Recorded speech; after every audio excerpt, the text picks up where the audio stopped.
ya Rasulullah, di depan ada malaikat Israel mau masuk. Kata Rasulullah, boleh masuk, silakan. Kemudian malaikat Israel mengucapkan salam, dan setelah mengucapkan salam, malaikat Israel menawarkan, ya Rasulullah, aku disuruh oleh Allah untuk mencabut nyawamu atau membiarkan engkau. Dalam riwayat, aku disuruh oleh Allah untuk memberikan pilihan kepadamu, al-baqa' fid dunya, tetap di dunia, atau ar-rafiqal a'la, atau dengan Allah. Nabi Muhammad menjawab, ar-rafiqal a'la, dengan Allah.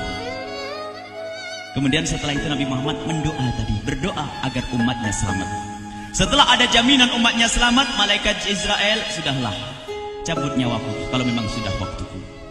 Mulailah Nabi Muhammad dicabut nyawa beliau oleh malaikat Israel. Dan di saat Nabi Muhammad mulai dicabut nyawa beliau oleh malaikat Israel, Nabi Muhammad mengatakan, mahadha, apa ini wahai Israel? Malaikat Israel kemudian menjawab, ya Rasulullah, itu adalah sakaratul maut, itu adalah sakitnya di dalam kematian. Kemudian Nabi Muhammad mengangkat tangannya sambil berucap, la ilaha illallah, inna lil mauti la sakarat, tidak ada Tuhan selain Allah, sungguh di dalam kematian ada sakitnya, sakit kematian, yaitu sakaratul maut. Kemudian Nabi Muhammad memohon, ya Allah, Allahumma khafif alayya sakaratul maut, ya Allah, ringankan sakaratul mautku ini, ya Allah. Dijawab oleh malaikat Israel, ya Rasulullah, itu sudah aku ringankan 70 kali. Nabi Muhammad menoleh, apa malaikat Israel? Sudah kau ringankan 70 kali keringanan? Iya ya Rasulullah, sungguh aku tidak pernah mencabut seorang hamba lebih lembut dari cara mencabut nyawamu. Ini sudah aku ringankan 70 kali.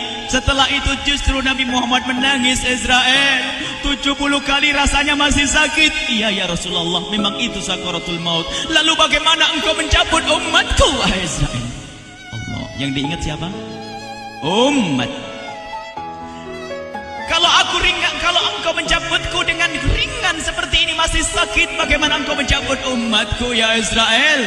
Dijawab oleh malaikat Israel, umatmu manusia biasa, ya aku cabut. Ya Rasulullah, begitu saja. Ya sudah, begitu habis. Nabi Muhammad menangis.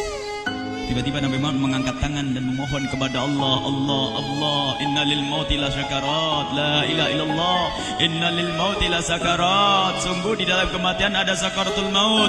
Allahumma khaffif ala ummati sakarat maut, ya Allah, ringankan dari umatku sakaratul maut, wa thaqqil alayya, dan bebankan kepadaku. Sampai tidak sadar doanya Nabi Muhammad seperti itu, thaqqil alayya, itu doa cinta. Seorang ibu yang pernah punya anak, tuh lihat kalau doa Rasulullah ini masih diragukan. Bagaimana Rasulullah bisa doa begitu? Itu bahasa cinta yang tidak bisa diterjemahkan dengan oleh akal. Seorang ibu kadang-kadang, ibu yang di belakang, ibu mau dikasih sakit oleh Allah? Mau, Bu? Ibu jauh sekali. Ibu mau dikasih sakit? Jawabnya tidak mau. Tapi suatu ketika seorang ibu melihat anaknya sakit, ngomong, sudahlah nak, jangan kamu yang sakit, biar ibu yang sakit. Ada atau tidak? Kenapa ngomong begitu? Itu bahasa cinta itu.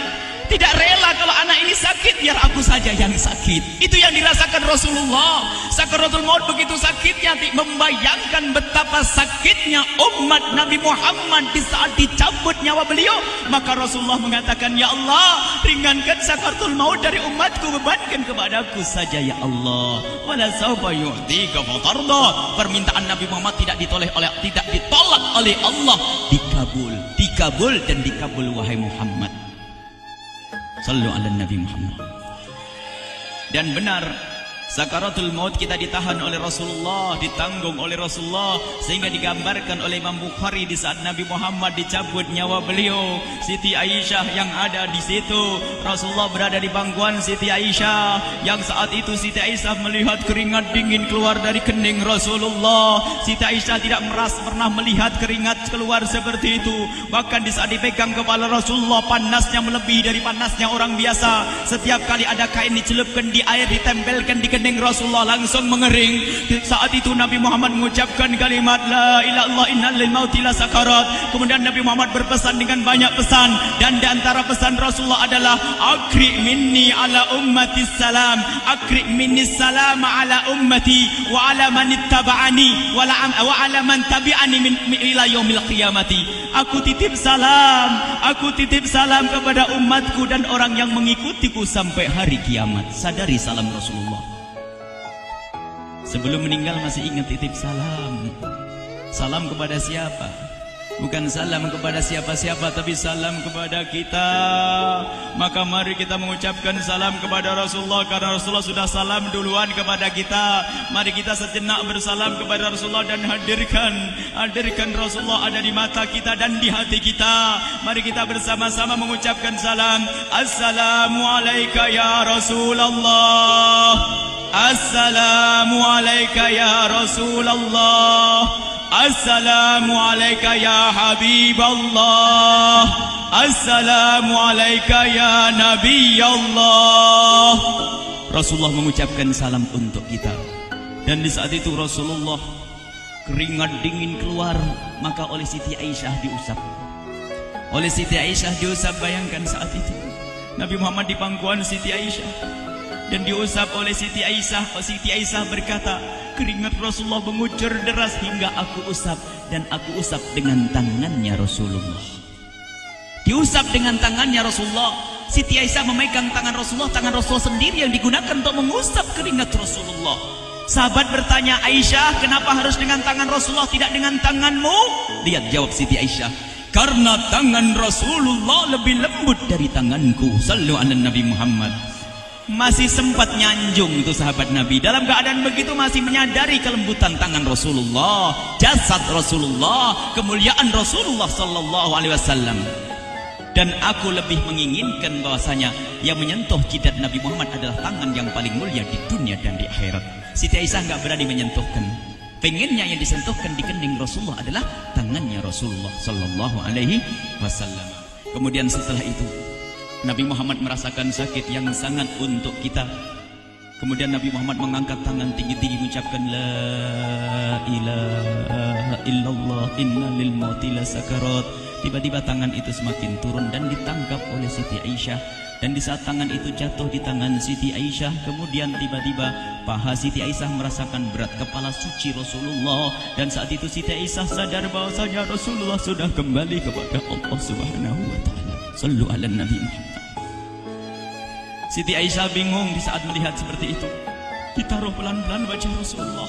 Sambil menangis lalu berkata, Rasulullah sudah meninggal.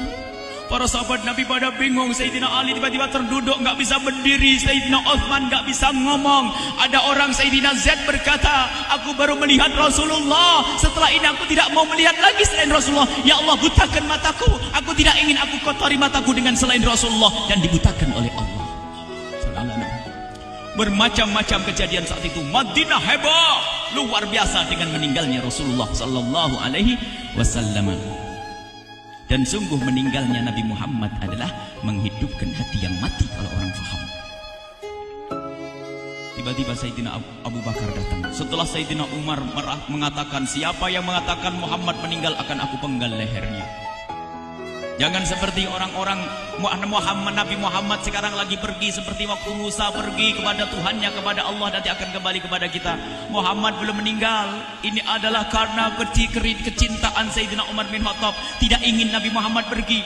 Tiba-tiba datang Sayyidina Abu Bakar As-Siddiq lalu masuk ke kamarnya Rasulullah, lalu masuk kepada Rasulullah, kemudian mengecup kening Rasulullah. Dan Sayyidina Abu Bakar berkata, ya Rasulullah, tibta hayyan wa mayyita. Ya Rasulullah, engkau tetap harum dalam keadaan hidup dan harum setelah meninggal dunia. Sallu ala Nabi Muhammad. Hingga sampai setelah hari besoknya meninggal Rasulullah, Senin sore, Selasa malam, Rabu dikubur Rasulullah sallallahu alaihi wasallam. Setelah dikubur, Sayyidat Fatimah bertanya kepada Sayyidina Abdullah ibn Abbas, Sayyidina Anas, wahai Anas, hai Anas, sambil menangis Sayyidat Fatimah Zahra, hai Anas, bagaimana engkau tega?